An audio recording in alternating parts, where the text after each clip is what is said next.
La verdad que es un verdadero gusto estar aquí con todos vosotros en esta sesión, ¿no? Es decir, el título que habíamos puesto para esta charla es de las cambiantes relaciones entre España y América Latina en el siglo XX, entre el hispanocentrismo y la búsqueda de la asimetría.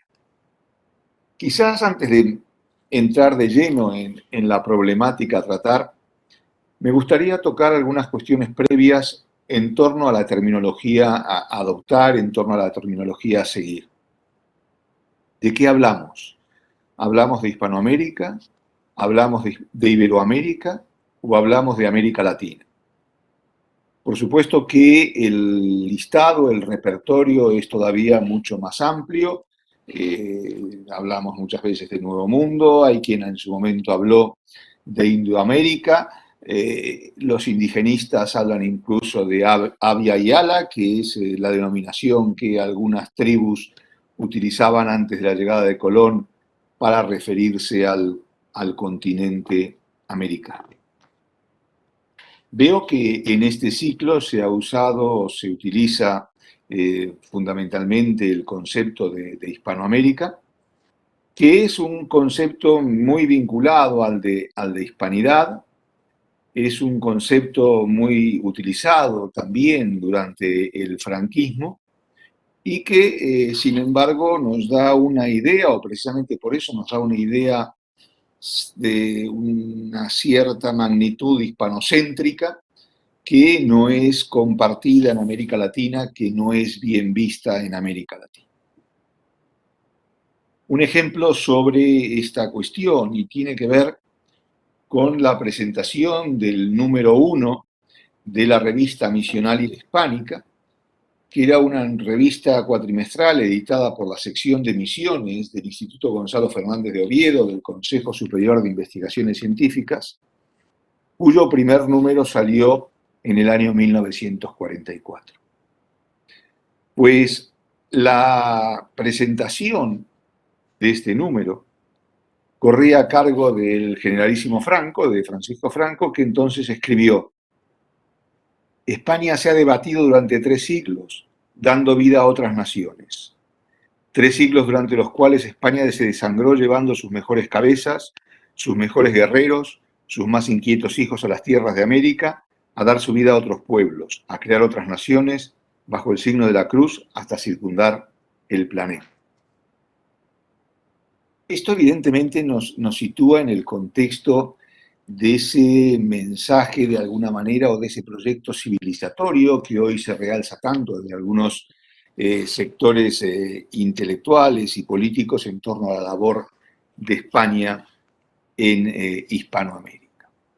Y esta idea de Hispanoamérica también se refuerza porque simultáneamente hay un rechazo bastante extendido en ciertos sectores, no solamente políticos o intelectuales, sino también de la opinión pública en general en España, a utilizar el concepto de América Latina, a utilizar la palabra América Latina. ¿Y esto por qué? Básicamente porque lo que se dice es que las raíces de esta terminología son francesas, vinculadas a la presencia de Napoleón III y a su proyecto de expansión en México. De alguna manera, aceptar este concepto para quienes lo rechazan implicaba que había que compartir el patrimonio de la América española con quien nada había tenido que ver en ese proceso histórico. Sin embargo, en contra de lo que comúnmente se asume, el nombre de América Latina no es de creación francesa, sino que es un producto elaborado por los propios latinoamericanos en la primera mitad del siglo XIX. Hay al respecto un artículo muy interesante publicado en la revista de Indias en 1998 por Mónica Quijada, que tiene el título Sobre el origen y difusión del nombre América Latina, o una variación heterodoxa en torno al tema de la construcción social de la verdad. Pero, más allá de cuál sea el origen, de si América Latina es producto de la creación francesa o no, hay una serie de problemas con la utilización del término Hispanoamérica al margen de esa connotación franquista a la que me refería previamente. Y el principal problema es que excluye, si usamos la palabra Hispanoamérica, estamos excluyendo a Brasil, que es un país esencial en la región y un país también estratégico en la relación y en la proyección española en el continente americano. ¿Esto implica que hay que rechazar de una forma frontal la utilización de Hispanoamérica? No, en absoluto. Hay situaciones en las cuales evidentemente hablar de Hispanoamérica tiene sentido. Por ejemplo, para hablar del Imperio Español en el periodo preindependentista, es decir, antes del nacimiento de las nuevas repúblicas, no hay otra opción que hablar bien de la América española, un término corriente, o bien también de Hispanoamérica. O también cuando hablamos de cuestiones estrictamente lingüísticas relacionadas con la literatura o el teatro, y hablamos ahí de literatura hispanoamericana, o también de teatro hispanoamericano, de canción hispanoamericana. Aunque aquí hay que introducir una cuestión importante que es en torno al proyecto lingüístico que están elaborando o en el que están trabajando y de una forma intensa y muy potente, tanto el Instituto Cervantes por un lado, como las academias de la lengua latinoamericanas por el otro, las academias de la lengua hispanoamericanas, que es el tema de el panhispanismo, ¿no? Es decir, es un proyecto multilingüístico donde confluyen la utilización de las lenguas y de las distintas modalidades lingüísticas a ambos lados del Atlántico. Una vez iniciada la transición a la democracia en España, después de la muerte de Franco, y para no utilizar esa palabra de alguna manera tabú para muchos, que era América Latina, se puso de moda el concepto de Iberoamérica. Y este concepto de Iberoamérica fue reforzado de alguna forma con el lanzamiento de un proyecto iberoamericano, de un proyecto de construcción de una comunidad iberoamericana de naciones. Ahora, aquí también tenemos algunos problemas instrumentales, partiendo de la base de que este concepto Iberoamérica alude a dos realidades distintas. Por un lado, se utiliza la palabra Iberoamérica como sinónimo de América Latina. Es decir, mucha gente utiliza Iberoamérica para no hablar de América Latina. Pero también se utiliza, y aquí no entramos de lleno en ese proyecto iberoamericano, en la comunidad iberoamericana, en las cumbres iberoamericanas. Aquí, cuando hablamos de Iberoamérica, estamos hablando de la suma de América Latina más España y Portugal. Y ahora recientemente Andorra, que se ha incorporado a este proyecto. Es decir, que esta utilización simultánea de un concepto con dos significados diferentes, pues introduce ruido, introduce confusión. Por lo tanto, si queremos evitar esos ruidos, si queremos evitar esas confusiones, mejor hablar directamente de América Latina. ¿Y por qué? No solo para evitar esos ruidos, esas confusiones, sino sobre todo y en primer lugar, porque son los propios latinoamericanos los que prefieren llamarse a sí mismos como tales. Es decir, son los latinoamericanos quienes hablan de América Latina. Y eso, desde mi punto de vista, es algo que hay que respetar. Y sobre todo en un país como el nuestro, donde pues coexisten diversas lenguas oficiales y la denominación de ciertos lugares en gallego, en euskera o en catalán, pues es normalmente aceptada.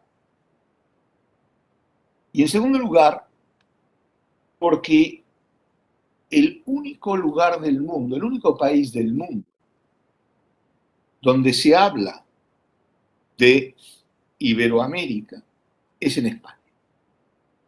Ni siquiera Portugal, que forma parte de esa comunidad iberoamericana de naciones, habla de Iberoamérica. En todo el resto del mundo se habla de América Latina. Y esto es algo muy visible en los organismos internacionales, desde Naciones Unidas en adelante, tanto en los organismos políticos como en los organismos financieros multilaterales, etcétera, etcétera. En todos lados se habla de América Latina. Y aquí me gustaría poner un ejemplo bastante paradójico, pero muy ilustrativo de ese nivel de confusión en el que algunas veces nos situamos. Y es que en algunas tarjetas de visita de diplomáticos españoles, sobre todo aquellos destinados en el Ministerio de Asuntos Exteriores en Madrid, que tienen responsabilidades bien en la Secretaría de Estado de Iberoamérica o bien en la Dirección General de Iberoamérica, es que estas tarjetas de visita por lo general tienen dos caras, una cara en español y la contracara en inglés. Pues bien, en la cara en español se pone, por ejemplo, Secretaría de Estado de Iberoamérica o Dirección General de Iberoamérica, pero en la otra cara, en la cara en inglés, ya no se habla de Iberoamérica, sino que se dice Latinoamérica. Es decir, como digo, un sinsentido total.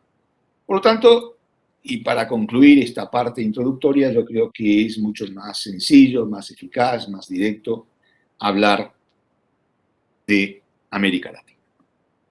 Dicho esto, vayamos entonces a las relaciones entre España y sus excolonias, pero aquí, y sobre todo porque vamos a hablar del siglo XX, es preciso incluir a Brasil, con quien, como ya dije antes, tenemos unas relaciones privilegiadas.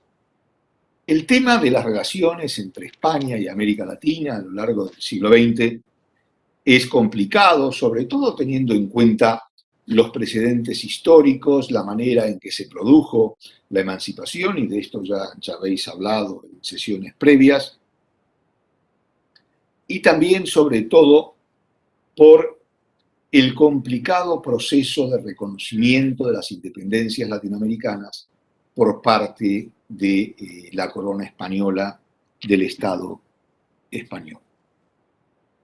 Tener presente que el proceso emancipador tuvo lugar entre 1808 y 1810 hasta 1822-25, básicamente hay alguna excepción, pero el primer reconocimiento de la independencia de un país fue el de México y que tuvo lugar en 1836. A partir de ahí hubo un proceso, repito, muy lento, muy complicado, muy tortuoso, que recién va a culminar, recién se va a completar en 1894, cuando se produzca el reconocimiento de la independencia de Honduras. ¿Por qué estas dificultades? Porque había cuestiones importantes a discutir, como por ejemplo el de la nacionalidad de aquellas personas que habían nacido en la península pero vivían en las nuevas repúblicas, o de aquellas personas que habían nacido en las antiguas colonias pero eran hijos de españoles y que aspiraban a tener la nacionalidad española. Este era un tema en discusión importante.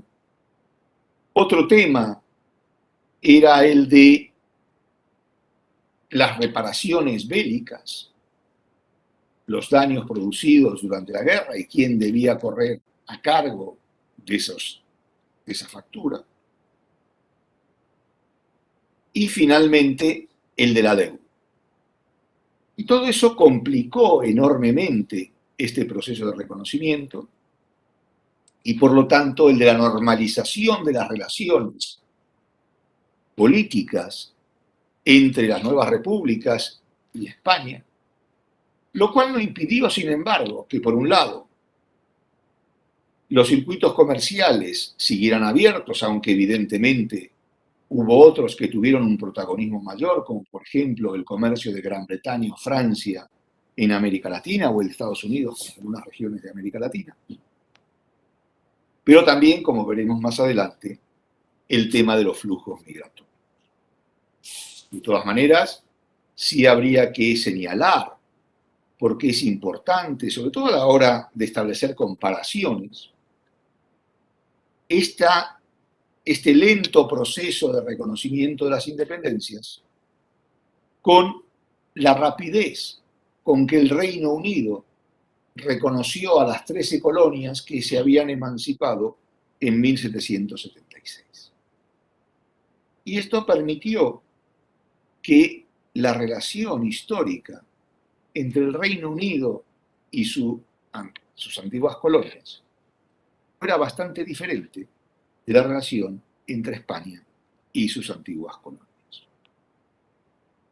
De todas maneras, hay que insistir en un hecho que es muy importante, y es que las relaciones entre España y América Latina son unas relaciones sumamente especiales.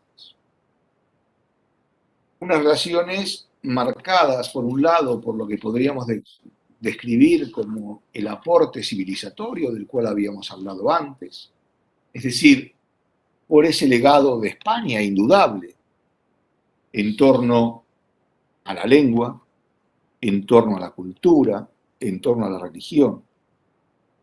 Un legado que en este momento comienza a ponerse en cuestión desde algunos sectores, como se ha visto en fechas recientes, por ejemplo, con la destrucción o el derribo de estatuas de Colón, o inclusive con el pedido de López Obrador, cursado tanto al Vaticano como a la corona española, a Felipe VI, de exigir o pedir perdón por los abusos cometidos durante el descubrimiento, la conquista y colonización de las tierras americanas.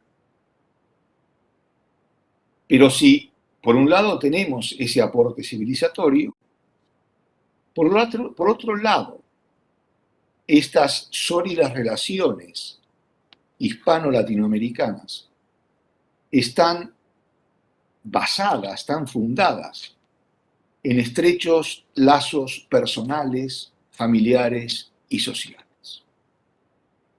Estos lazos se han construido a lo largo de decenas de años, de siglos, básicamente a través de las migraciones.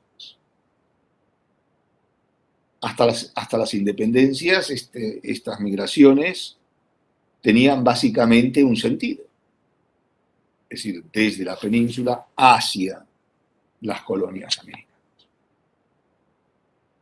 Con las independencias vemos el retorno de importantes grupos, no grandes contingentes poblacionales, pero de importantes grupos que deciden volver a la metrópoli una vez que el proyecto colonial ha finalizado.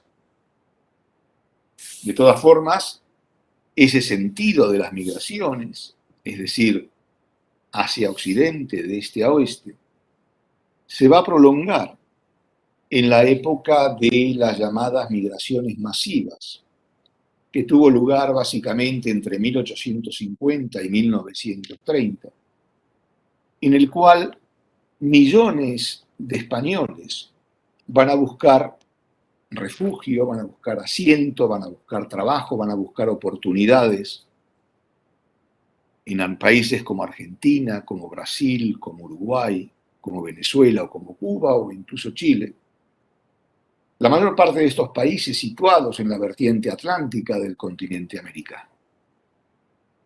Y aquí, por supuesto, hay que poner de manifiesto la importancia de las redes migratorias, que provoca que, por ejemplo, gente del mismo pueblo termine asentada en una misma región, en una misma provincia, en un mismo destino. Es decir, llega uno, se abre camino, trae a la familia, se pone en contacto con sus vecinos, con sus parientes, con sus allegados, corren las noticias de lo bien que le va, aunque sean exageradas. Y esto facilita esas redes migratorias y estos flujos que se canalizan en función de orígenes en lugares diferentes.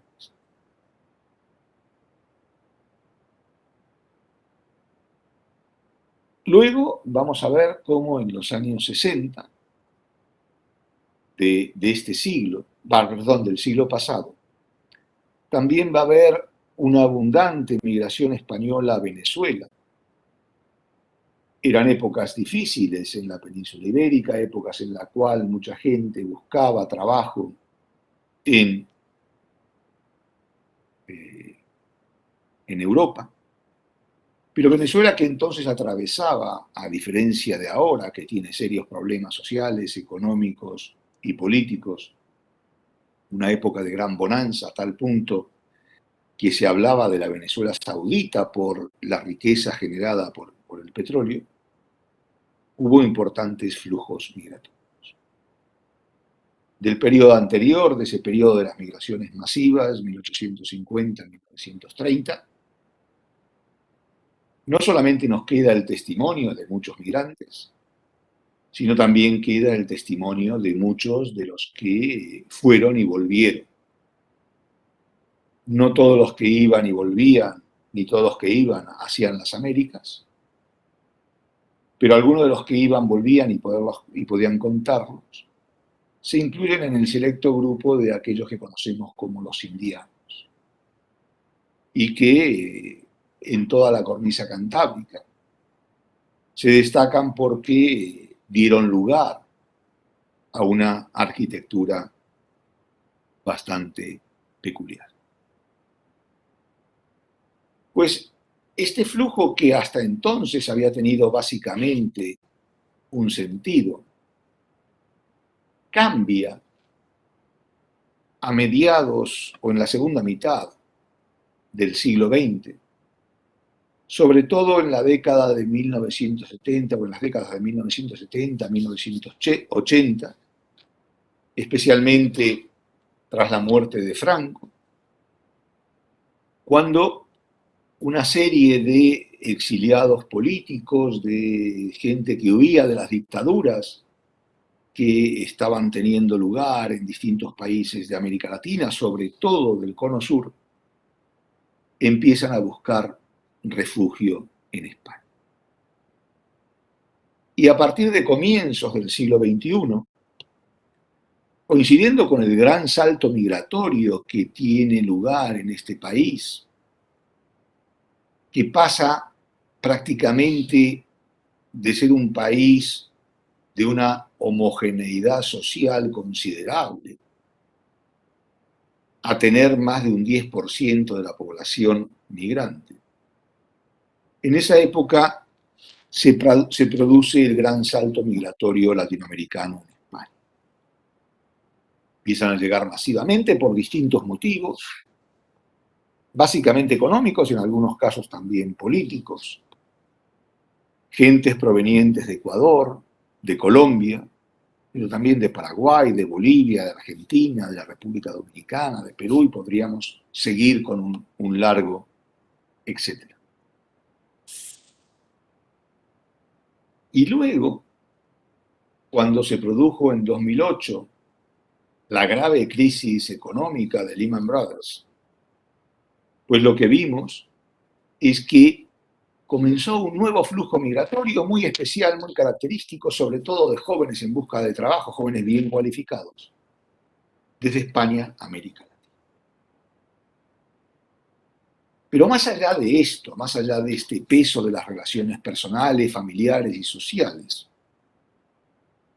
lo cierto es que las relaciones hispano-latinoamericanas no se limitan ni a lo estrictamente diplomático ni tampoco a lo económico.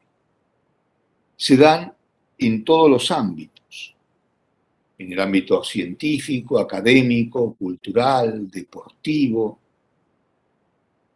Podemos encontrar asociaciones iberoamericanas en un número creciente en prácticamente todos los órdenes de la realidad.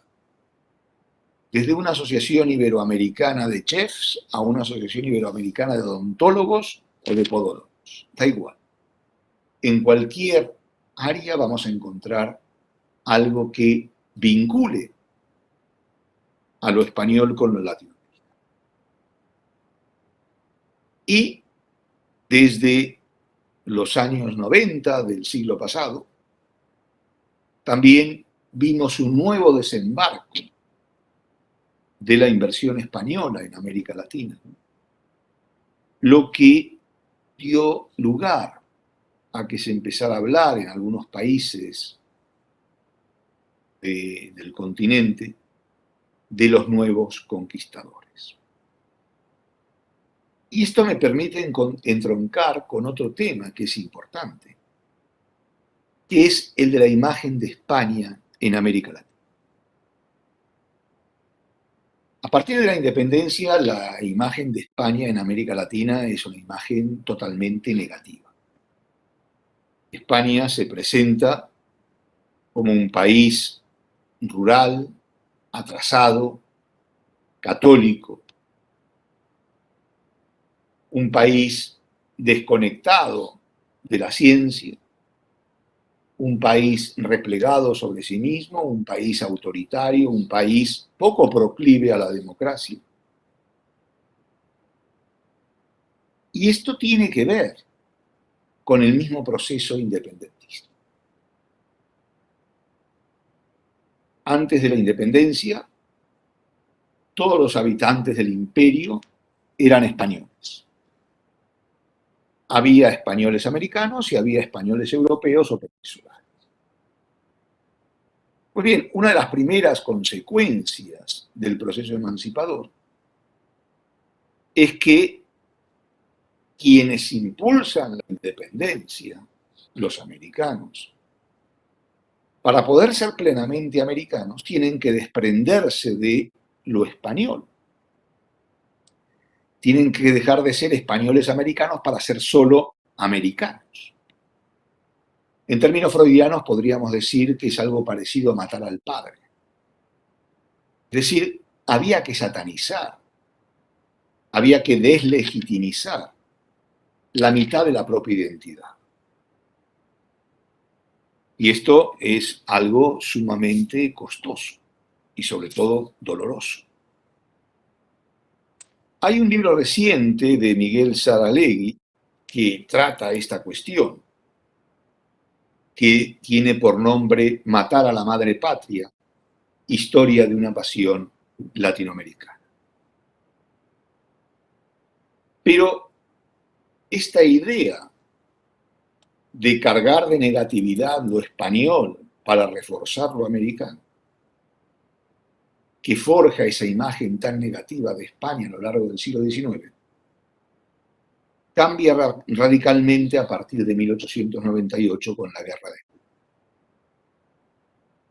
Precisamente la intervención de Estados Unidos en la guerra, los efectos desastrosos de esa guerra sobre la realidad española, pero también y sobre todo el aumento del protagonismo de Estados Unidos en América Latina, es lo que lleva a que la visión latinoamericana de España empiece a modificarse.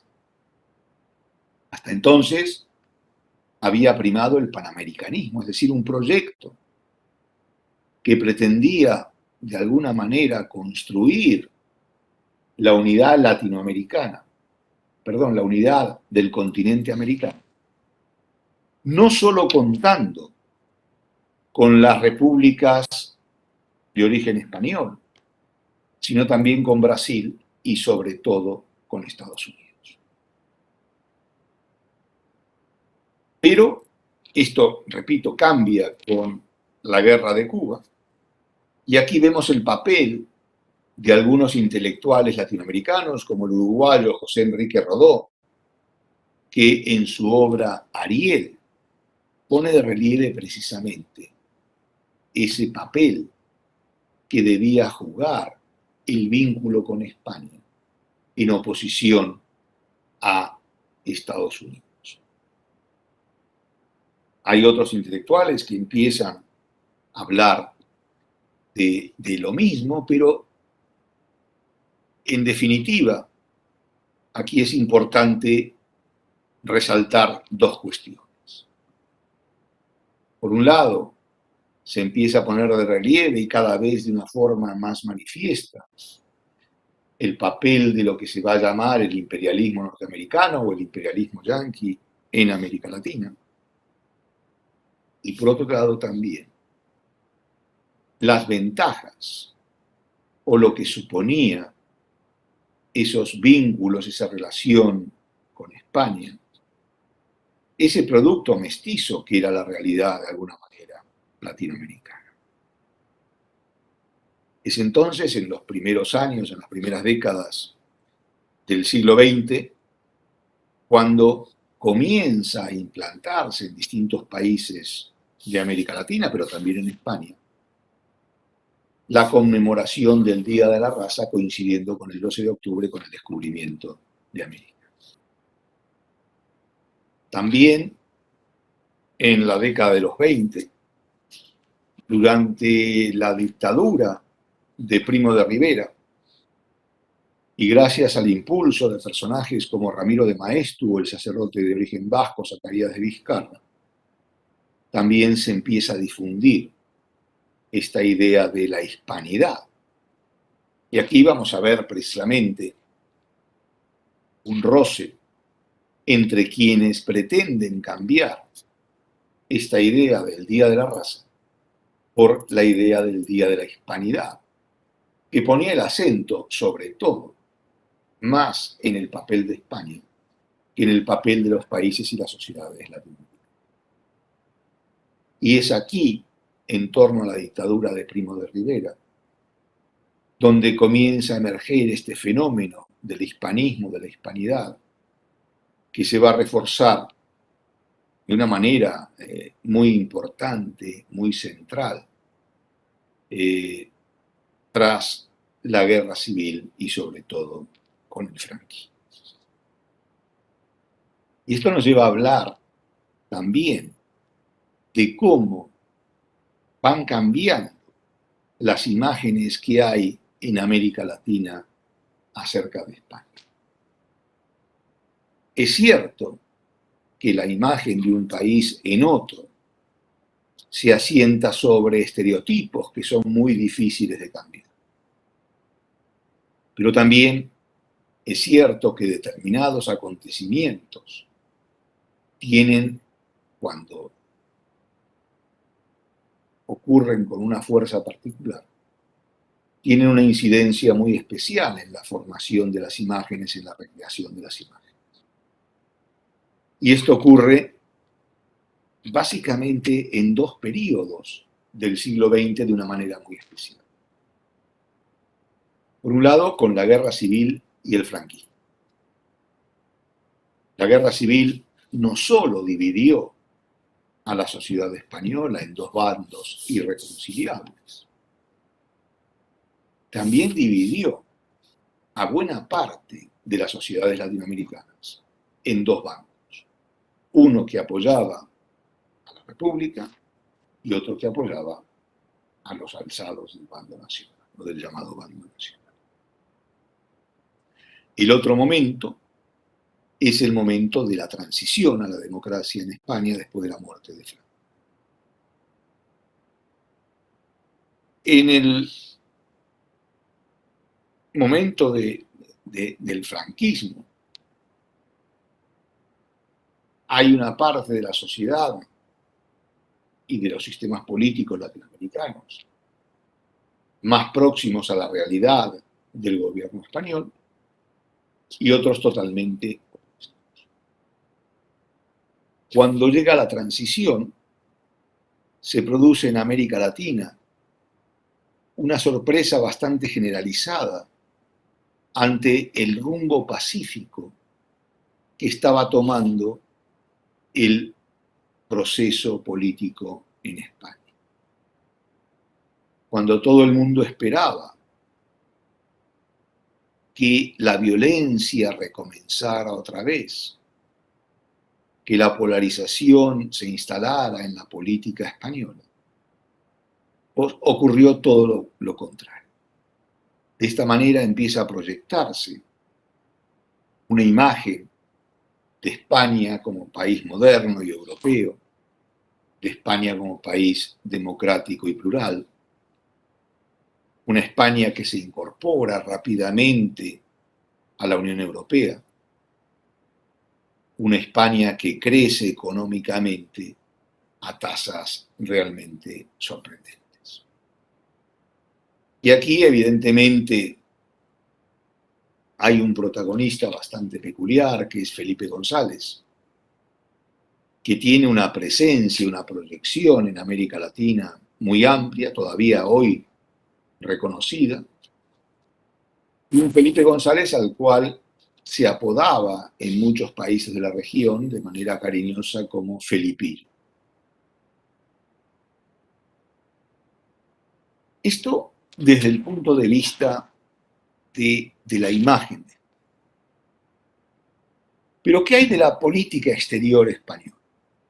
De esa política exterior que de alguna manera va a forjar el marco general de esta relación tan cambiante, de esta relación que se ha movido entre el hispanocentrismo de los años 30, 40, a esa búsqueda de la simetría, de la igualdad de finales del siglo XX y comienzos del siglo XXI. Desde el punto de vista de la política exterior, lo primero que se plantea es que América Latina es prioritaria para España.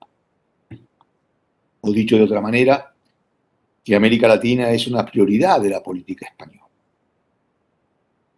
Y esto, si bien es cierto, tiene algunos cuestionamientos, porque en ningún lugar y nunca se ha definido claramente qué es esto de prioritario. ¿Qué es más prioritaria para la política exterior de España? ¿Europa? ¿Estados Unidos? ¿El norte de África? ¿O América Latina? Y aquí también hay otra cuestión que empieza a definirse a finales de los años 80, sobre todo a medida que nos íbamos acercando a 1992, al momento de celebración del llamado quinto centenario del descubrimiento de América, que es la política iberoamericana. Se quería, de alguna forma, buscar un proyecto común, un proyecto que nos hermanara a españoles y latinoamericanos, y se empieza a hablar con México, un país con el que España mantiene unas relaciones diferentes. Y es muy curioso la relación o la historia de la relación entre México y España,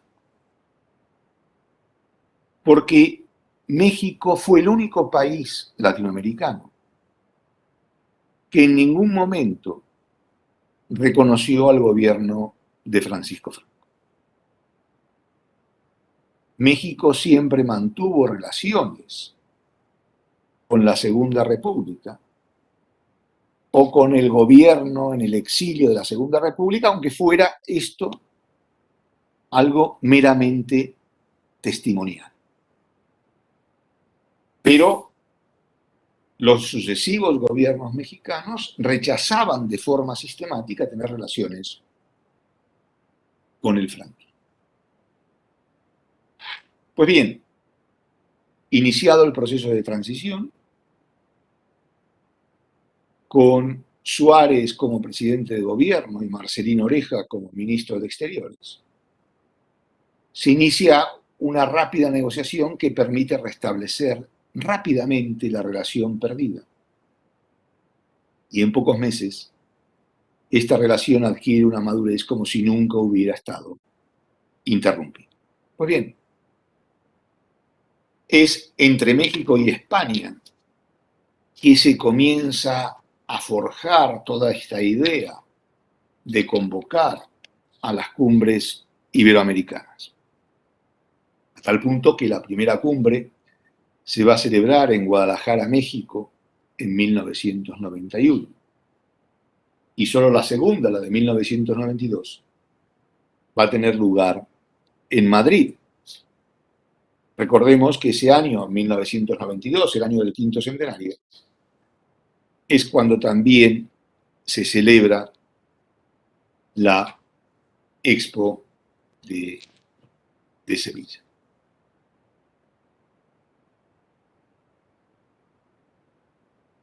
Evidentemente que este proyecto iberoamericano no hubiera salido adelante si no hubiera contado con la presencia de Brasil y Portugal.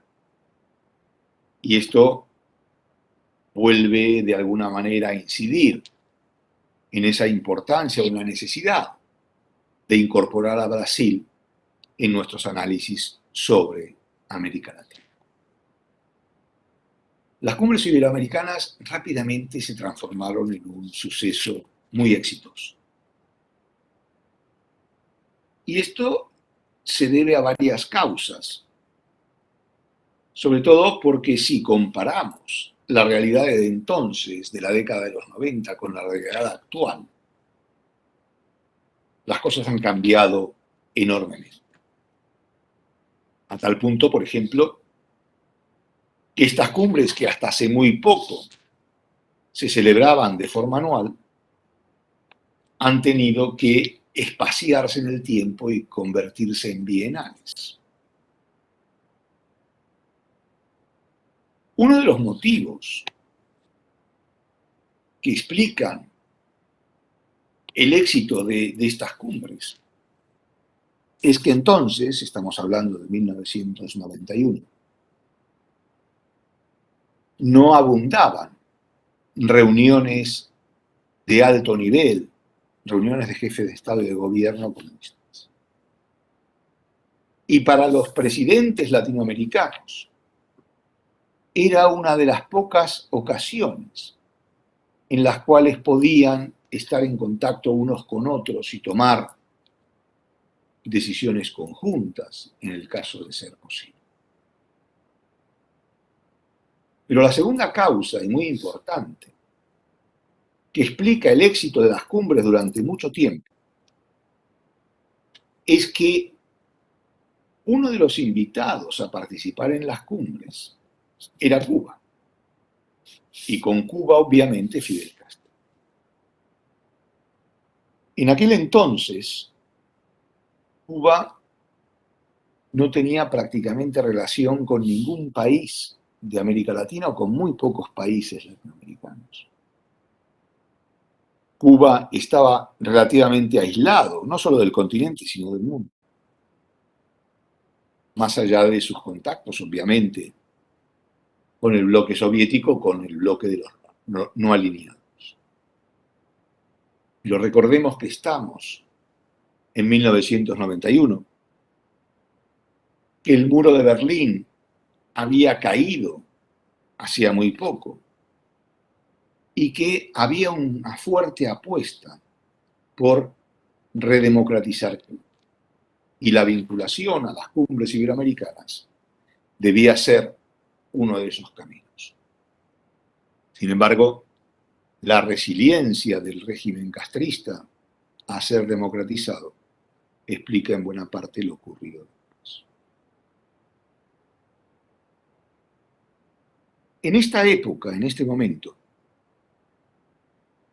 con su política iberoamericana, pero inclusive antes, España tenía una política global hacia América Latina.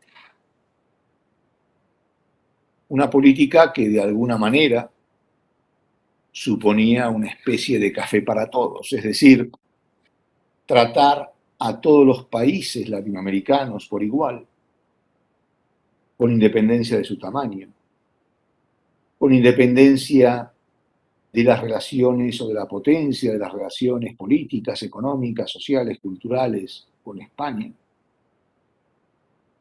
con independencia de si había una mayor afinidad o un mayor rechazo al gobierno de España. Es decir, que primaba la política regional sobre la política bilateral.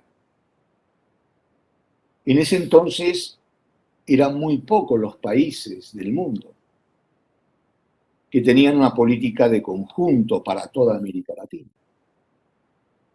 Estaba obviamente Estados Unidos, dada la peculiar relación de Estados Unidos con el continente latinoamericano. A partir del siglo XXI, del comienzo del siglo XXI, China empieza a aspirar a tener una política global, pero poco más. Y España. No había mucho más. Sin embargo, eso que era posible en las décadas finales del siglo XX, hoy es algo totalmente imposible. ¿Y por qué es imposible tener una relación para el conjunto de América Latina? Pues básicamente porque hoy América Latina es una región sumamente fragmentada. No en dos bloques antagónicos, como uno podría llegar a pensar, un bloque de derechas y otro bloque de izquierdas, sino fragmentada en múltiples partes. Y a la vez que esto, una región sumamente heterogénea. Esta fragmentación y esta heterogeneidad explican en buena medida por qué en América Latina es imposible alcanzar consensos sobre cuestiones básicas de la agenda internacional. Y eso dificulta evidentemente también las relaciones no solo de España, sino también de Europa con la región. Porque este es el otro elemento que hay que tener presente, y es que a partir de la incorporación de España a la Unión Europea, España, por un lado, lo que hizo fue realzar la importancia de América Latina para Europa, aunque evidentemente todavía queda por recorrer mucho trecho, y Europa no termina de tomarse seriamente a América Latina. Pero, al mismo tiempo, es decir,